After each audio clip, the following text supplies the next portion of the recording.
What is up, Sideways fam? Welcome back to the channel. I know it's been a while, but I got a new video for you guys. We're doing an NAT Is300 in here. I will be uploading the video at some point. Not sure if I'm gonna do it right now or later, but this is something that I wanna show everybody that just came out for the Is300. It's from Powerhouse Racing. Gotta love the stuff from them. Thank you guys.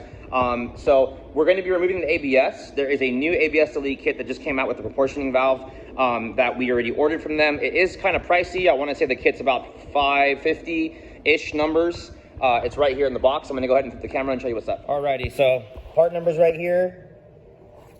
What we have is we have a proportioning valve so we can control bias for the brakes. It comes with a bracket. It's supposed to mount up and look really, really pretty in the car. You have your block off for the line that ran to the actual ABS for extra fluid, and then you have your full line kit right here with your T's and everything too. So pretty cool. You do have this stuff here for the install for this, about how to do the procedure on setting everything up for the percentaging for that stuff. And then you have the whole layout of the kit right here. Your rear lines go to this T, go into the valve, and then go up to the front. And then you have your whole other line right there. So what we're gonna go ahead and do is we're gonna first remove the stuff here. You can see the NAT setup right there with the brand new RM54. That'll be another video though. So let's go ahead and check this out real quick. I'm gonna show you guys what we need to remove and what we need to do. So usually what happens is most people, they'll go ahead and just move this whole setup up by the battery, move the battery to the trunk, because anything turbo, we're going to want to have the battery closest to the fuel pumps and kind of away from everything so you don't melt the battery and the wiring and everything too with the turbo kit right here. So I still need to clean the engine bay. We'll probably do that later. For now, I just want to get the ABS delete kit in, everything tightened down, and get it in, that motor back in the car. Some other stuff we're gonna have to do. I just want to do the turbo kit and everything too, and weld the wastegate on and stuff too, but that's for a different video once again. So what we're gonna do first is we need to unbolt this bracket down here. That's gonna basically seat this. Then we're gonna go ahead and grab the whole unit, rip it off the firewall, and it's gonna connect to the master here. And then you're gonna have two lines down here. On some of the JDM cars, not JDM right-hand, just JDM Toyota cars, there's only one line to the rear, and it'll have a T that'll split in the back like an SC300 or a Mark IV Supra, depending on year. On these ones, there is two hookups down there. I will have to show you later, but basically there's two lines that run into a hardline adapter down here. So there's gonna have to be a T that mounts up to hook it all up. So we're gonna have to unhook the lines there, unhook the lines at the master, and then rip everything out. And then we're gonna have this big cluster mess of ABS that's gonna be there. This line, big line, runs all the way over here and feeds it. It's that big line that's over here that we're gonna be capping off. You can see it on the side right here. So let's go ahead and get it all ripped out.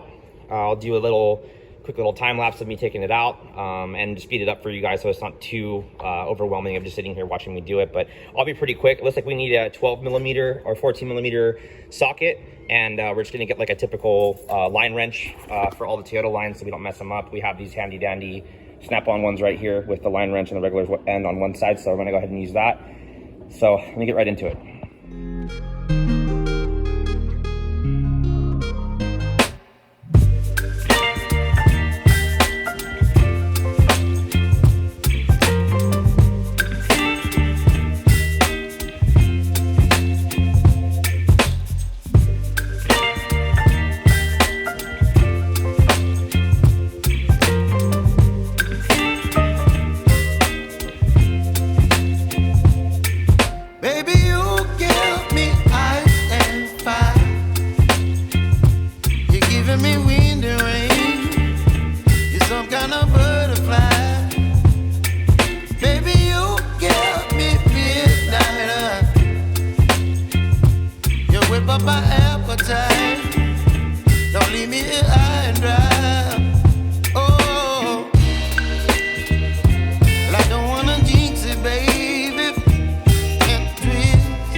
One thing too, you'll have to go ahead and unplug that ABS big connector right there that I did. It's got like a cam lock on it, so I think I'm out.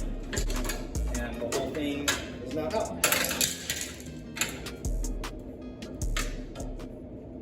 About 5 minutes is what I see right here. When I speed it up, it'll be less, but you'll see right here, the one front brake line from this side, the one front brake line from this side. They had to run all the way around to there.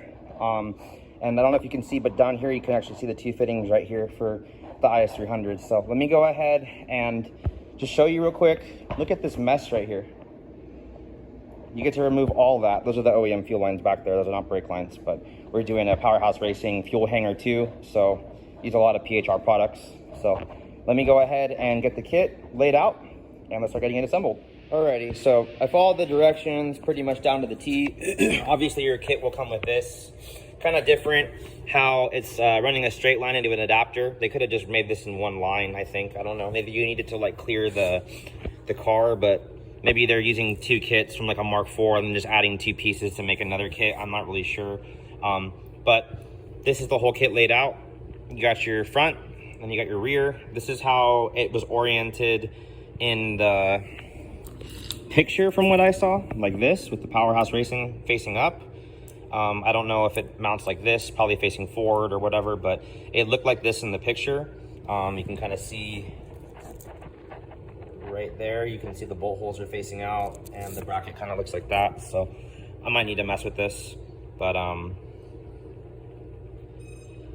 yeah, anyways. And then it says in and out. As you can see, proportioning valve out is on top going to the rear lines, and then you have the in and it's labeled out and also labeled in on this side. So it comes with the hardware, so I think we're good. So I'm gonna go ahead and start installing this stuff. I need to tighten down all the fittings, probably get everything lined up and then tighten it down as I'm doing it. And then it comes with new banjo bolts and for the calipers and everything. So I'm gonna get everything laid out and then I'm gonna start popping the wheels off and we'll move from there.